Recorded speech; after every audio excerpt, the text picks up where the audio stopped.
About Cars, a podcast for car enthusiasts and the people who love them. Hello, welcome back. This is The Thing About Cars, recording as always in Strongbox West in Atlanta, Georgia. A beautiful winter day outside. Today around the table we have Ronnie, Ben, Becca, and I'm Mickey. The first thing on our agenda, Becca was saying that this might be a dated topic, but we wrote up on the board, is Chevy the most reliable car, quote unquote? oh hey, we didn't phrase it in the form of a question. Chevy is the most reliable car. Normally I don't watch a whole lot of live TV. I do a lot of streaming, but my Roku remote wandered off, and so I've been watching live TV. There's been some good binge-worthy shows going on in some of the channels lately, so I've been watching it. Except that every single commercial break, it seems like there is this commercial coming on, and they gather Honda and Toyota. Sometimes they throw some Ford owners in there and they tease them with, hey, Honda's the most reliable car. Just kidding. And then they'll pull off a curtain and go, oh, hey, it's Toyota. Oh, nope, psych, wrong again. Right. So the whole thing behind this crazy commercial is that they're saying that Chevy is the most reliable car. So if you look down at the very bottom, because you know how I feel about GM, right, with my exploits with my own GM. If you look down at the bottom, it tells you it is based on 2015 model year, and you can visit a site, www.chevyreliability.com. And when you put in that website, you get this, I can't even call this a page. It's one piece of paper when you print it out. With the way it's typed up, it's maybe half a page. Half of it is, well, part of it is explaining how reliable Ipsos is for, and what it is. And they go into purpose and everything. But if you get down to the nitty gritty, it's saying just about 841,000 letters were sent out to people who had purchased vehicles model year December 2014 through June 25th. So a 7-month window. They say that the purpose is specifically going for GM brand vehicles. And out of this 841, only 48, not quite 49,000 people replied. And it's based on 30 different models they claim to have included in the survey. The problem is the survey is completely and utterly lacking. When these people responded, of all these models, which ones, how many were reporting on which model. Right. It makes me feel like one from every other model, and then the rest of the not quite 49,000 all came back on Chevy. They threw out the bad ones and said, well, we've got more good for the Chevy than the one respondent from each other model. It gives absolutely no information as far as percentages reported for each model, how many were good, how many were bad. But this commercial is coming on incessantly. Yes. And it's really, really just false information. It's I've heard Chevy's pulled the ad. No, it's even up to today. I've seen it. And it is just incessant, at least on the Travel Channel and Discovery and all those recently, to the point where I'm just irritated. But it kills me that they're having this commercial, and the survey, or the study as they call it, is so incredibly misleading. It's all bogusly done. It is very bogus. So it's I'm waiting for these web pages to come up, and I'm going to read something to you, because Chevy apparently has pulled the ad. That would be awesome. Tell the channels. It's driving me nuts. This is from, well, we won't read that one. It's from Free Press. This one's from MSN, and the next one's from Jalopnik. They both tend to do their homework, although Jalopnik is a little more sensationalistic than they should be. Yes. In a recent ad campaign, Chevy made the claim that their cars are more reliable than more reliable than Honda, Toyota, and Ford. This claim is based on, as Becca says, some very selective survey data that Chevy sponsored. And they're deliberately hiding the actual study information. They're like, here, let's sponsor the study. So the ad came out in early January. Let's see, last week, this guy takes the whole thing down. He takes the research, quote unquote, research apart. and you can still watch the ad on their YouTube channel, but it's no longer online. Apparently, the other car manufacturers are challenging Chevy on those claims, and Chevy has decided to pull the ad. Well, they've decided to, so they haven't yet. But the end result from this is don't believe the hype on these commercials. Actually, pause it, whatever you need to do to see the little tiny fine print. Go do your research. Yes. If it is not giving you specific information, meaning that 27% of the replies were for Chevy, and of that 27, 58 was positive. Unless they're giving you those numbers, it's BS. It's just throw it out the window. They're not giving you any numbers, any specific data on here. In other words, nothing new in the advertising business. It's a whole lot of hooey. That's a good summary, Ben. Yeah. Yes, exactly. I think a lot of the problems that we face in this day and age is manufacturers' dependence on legacy data. Not so much in more urban areas do I hear this, but more in the Midwest and rural areas here in the South and so on and so forth. I hear a lot of my daddy drove a Dodge, and so I'm going to drive a Dodge, and that's something that just runs in our family. That's Dodge blood. Just like politics. Yeah, right, seriously. That's all it is. My daddy drove a Chevy, that's why I drive Ford. Yeah, well, yeah, it all depends on the relationship, right? How that Right comes there. about, right? Oh, yeah. Which is a shame, because I feel like we as people should be at the mindset that we can make decisions for ourselves. Yes. There's nothing wrong with paying homage to those that came before us and what they believed in and so on and so forth. But I think it's our duty as car enthusiasts to do some critical thinking and take realistic data into consideration.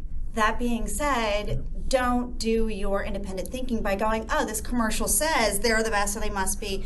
Well, don't stop there, though. Keep going. Actually, look at the numbers. But I think you're both saying the same thing. I think you're both saying be critical in your analysis. Be critical, but be thorough. Don't just say, this place says it's the best. Keep digging. Right. Find out the source. See what the numbers are. Yeah, but I mean, like, just believing an advertisement is the opposite of critical at that point. Right? It's become a thing because it's human behavior to do certain things, and they are capitalizing on that. People will do this if they hear this. Ergo, let's do this in our commercials. Well, it's become critical thinking 101, which people are forgetting that an advertisement is never evidence. Right. Stop the knee jerk. Don't believe what you hear. Even if they say evidence shows, I'm sorry, shut the hell up because it's an advertisement. Don't believe an advertisement, period. Yeah, I think that's something that we have to establish in clarity. Advertisements are not there for information purposes. Advertisements are there to sell. Just like, and this is kind of sad, something that a lot of people miss, news networks aren't just there to provide you with information anymore. They're there to get ratings. Yes. Ratings is how they pay their bills. They're very expensive on-air bills come through goading people to watch their content or listen to their content. Sorry. Yeah, there's a solid handful of programs that will give outlandish bits of data and then misconstrue them so that people can form a strong, polarizing opinion. Right. And then, what they do is I'll take it a step further. There's two statements in my mind. I think it was Douglas Adams who said that television in particular doesn't bring a show to an audience as much as it brings an audience to an advertiser. Yes. Oh, yeah. And the second part of this is advertisers, they're getting paid. It's all about money. It's only ever been about money. It's a business. It's only ever been about getting a person to sacrifice their money to someone else, or to move some money in someone else's direction. And so an advertiser gets to play every emotional game they can play in the effort to get you to do that. So anyone who's looking at a Chevy ad saying, wow, Chevy must really be the most reliable car in the world, they're not doing their critical thinking homework, period. Right. Well, one of the behavioral things, I guess, psychology things, was that to beat something into someone's head without them realizing it is repetitive. Just keep repeating the same thing. And like I was saying, this is coming on every commercial break, and the way they're saying it, it's a form of we're beating it into your head and you don't know it. Yep. So when you start thinking about cars, you're going to hear Chevy is the most reliable. You're going to hear the commercial in your head. I will say, though, that the only ad I've ever seen that tells the truth is that it does only take 4 licks to get to the center of a Tootsie Roll Pop. No, the world may never know because you bite it. So. Well, yeah. Well, but still. I think He's what looking Mickey at is saying, ladies, is that his tongue is so proficient. Oh my! Wait a minute. Oh my, ladies! Wait We're a gonna pass out minute. Mickey's number. But ladies, Wait a minute. please bear in mind that Mickey is happily engaged. Jen, you're a lucky girl. I wasn't going to. No, come on. You opened the door. You We walked are- through it. I'm going to get us censored or something. All right, it is time again for your moment of car trivia, the segment that still needs a better name. So please give us a better name for this if you've got a minute. Find us on Facebook or via our website and tell us what this segment should be called. Today, And whoever comes up with the best name, I'll buy you a beer. yeah, there you go. An That's a incentive. good I maintain incentive. the thing about trivia. And if you're a minor, Ben will buy you a root beer. Yeah. Yeah, Oh, a root beer float at that. perfect. Stewart's, please. Stewart's brand. All right, the question is, you guys ready? Well, we may do two. This one's a very simple one, so we may do two. What car sold more than 1 million units in 1965, setting a record that still stands today? Was it the Buick Wildcat, Pontiac GTO, the Ford Mustang, or the Chevrolet Impala? Just think about it. Don't answer. I think I already gave it away to probably people did. sitting around here. You may have. So that's the question. We'll come back to it again after our little next topic here, and that is, Ronnie, you said you had something else you wanted to touch on about technology? Yeah, in terms of automotive technology, I've been thinking a lot lately. There was a previous segment where I spoke about how I feel like motorsports technology has kind of gone a little too far, and that a lot of exotic manufacturers aren't really the exotic manufacturers that they used to be. Like speaking about Porsches and Ferraris, how they were all about motorsports and going faster, and they really made a mass market car just so that they can fund their racing passion, which I thought was a beautiful thing, and it riled up the little boy inside of me, and filled me with adrenaline and the such, as it does for many people, I would imagine. Yes. But Mine's it kind not of a little boy, though. well, little girl, right? But then technology kind of started advancing to the point where you couldn't be a common person that would race on the weekends and deal with these extravagant computers and codings and programs that would allow the cars to go faster. And I started to think the other day, every prototype car that I've ever worked on, every limited edition run car that I've ever worked on, there were always pieces of technology and style cues on them that were eventually passed on to their mass market counterparts. So in the instance of like the Ford GT, the 2004 to 2006 Ford GT, the instrument panel was extraordinarily unique. The interface was very, it kind of had this primitive feel, but at the same time, it just shouted unique. And now it's becoming more and more of a thing on certain Ford models, 10 years later, to have those toggle switches and this very, retro modern dash feel, which is pretty cool. And so I feel like that kind of set the bar there. The BMW Z8 had very similar future retro controls and a very sleek shifter design, and a couple of other cool things like a very unique 3-spoke, or it's actually technically a 9-spoke steering wheel. And all of a sudden, 3-spoke steering wheels became like the main thing for BMWs a number of years later, along with a lot of the programming data that was used in their engine control computers. And I started to realize, even with today's modern super hybrid exotic cars that are pushing out this insane amount of power and are so incredibly fast and just invasive, that I had to come to the admittance that these cars are faster than most people can be. And I went to the Porsche Experience Center a few weeks ago for some training, and they let me out on the track with a 2017 911 Carrera 4S. It's an all-wheel drive Porsche with, 400 some odd horsepower. And it was in the rain, and it was fantastic. I bet. I beat the pants off of this vehicle, and it was with a friend who was also a stunt driver. And there was nothing I could do to just destroy the car. And the car made me realize I couldn't meet its limit. Wow. And, the way the technology invaded it, I couldn't match its shift patterns. It always knew when to shift better than I did. The ABS system worked so well that my pedal manipulation wouldn't. That's quite an endorsement. It was phenomenal, and there was a representative that swore up and down that if I turned everything off in terms of ABS and traction control, it would turn itself off. What I've come to find is that there is a phantom program behind all of that, and the phantom program is so good that it won't let you know that it's there. So you can go careening towards a wall, and you can try and do your thing to get yourself out of this situation, and you can tap the brake, tap the gas, and rev the car up and think that you're doing what you're doing to get out of it.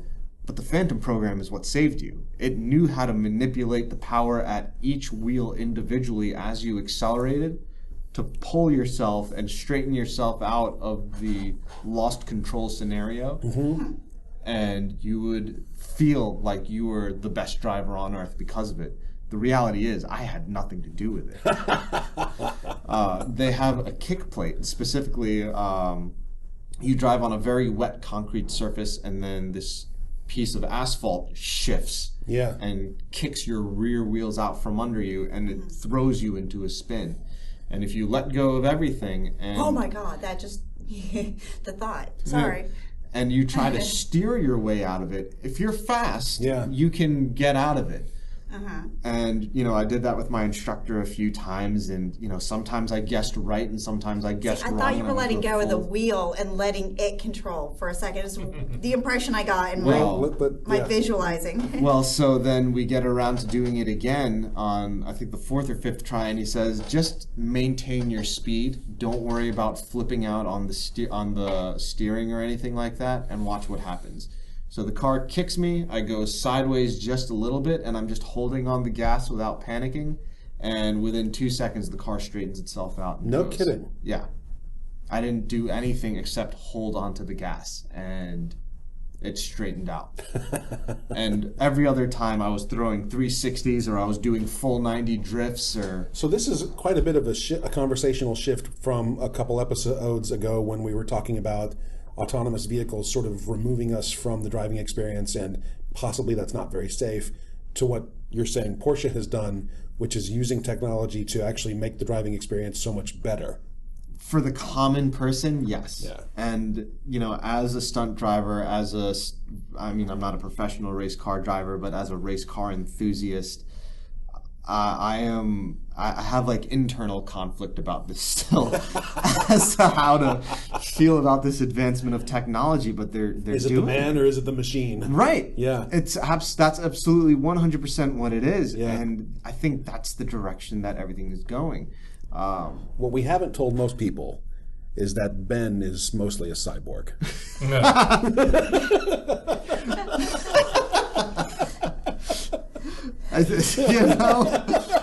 I'll be back. Ben has a moderately uncomfortable look on his face right now, as if we may have exposed something. We do not come back for the next episode, ladies and gentlemen. This is why. They know too much. It's been nice knowing you. This is the final sign-off of the thing about... But it's interesting to think where motorsports will go next, and will it just be autonomous racing? And what can the engineers develop to make their cars just go the fastest? Yeah. It breaks my heart. I'm sorry. It really does. Because it used to be all about man becoming one with machine, and both of them finding their limits in a race, and that breaks my heart. Don't be surprised if... I'm sorry, Ben. I was going to say, I think a segment of it, and there probably will always be a race with somebody behind the wheel, but some segment, some league somewhere probably will go autonomous because the performance envelope will be beyond what a human can withstand. Well, that's not the point. Isn't this kind of like, what was it, Futurama, that had the robot dog racing? Yeah, that was hilarious. No, it's not about that. Then we're going to have robots competing in the Olympics. We'll have robots playing the football. That's what it feels like to me. Oh, did I do that? I'm so sorry. This moment in redneck podcasting. So, but don't be surprised if we use sci-fi as being sort of a predictor of the future, that direct neural interface happens and people drive their cars by simply plugging them in. No. It's how fast you can think. It's how fast you can think. Yeah. Oh, God, then my car would be all over the place. Yeah. Women thinking a million things at a time. Blah, blah, blah. Mine would just burst into flame. That would be it. Yes. All right, we'll start the car. So, on that note, let's go back to the moment of trivia. I'm sorry. Yes, Ben. Oh, no. The whole thing I said a moment ago, there will be probably some segment that will be autonomous because the performance envelope will be that far out that a human can't do it.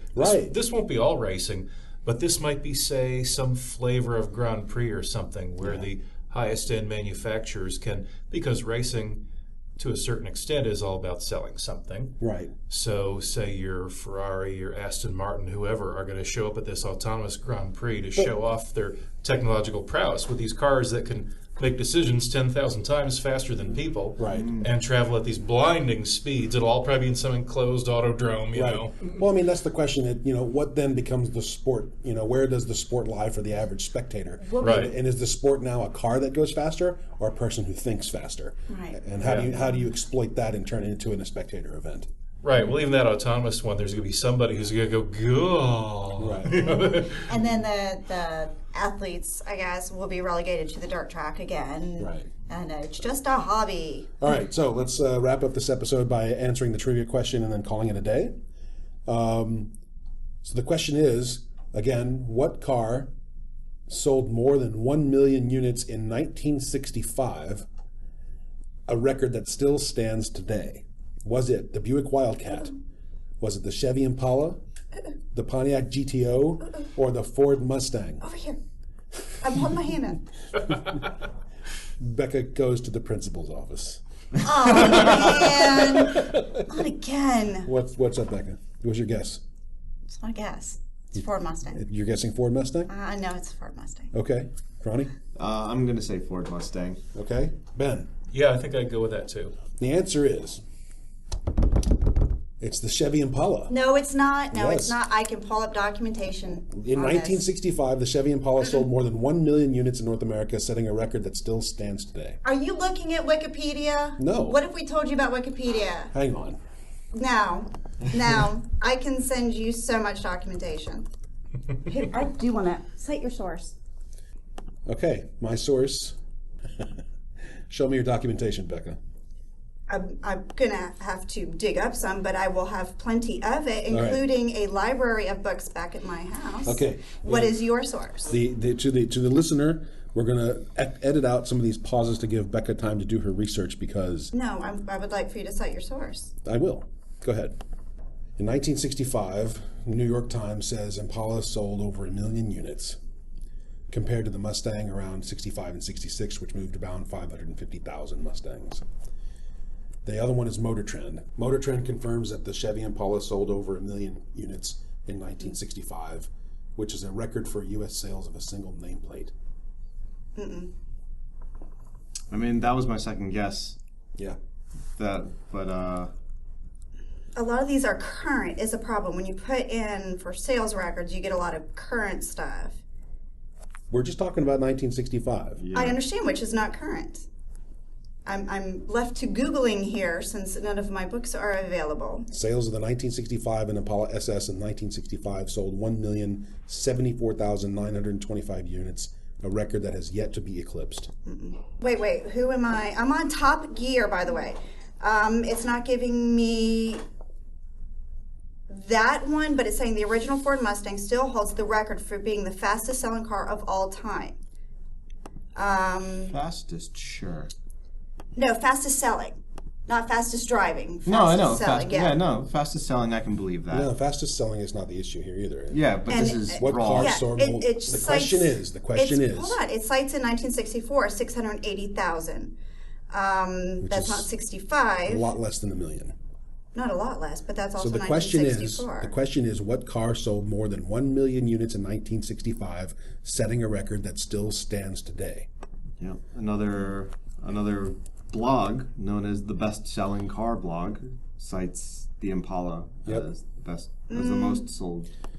Here's the one you don't want to see, Becca. Wikipedia confirms the best-selling car in America in a single year is the Impala with 1,046,000 something sold in 1965, including the SS. That comes from a book called The Standard Catalog of American Cars, published 97.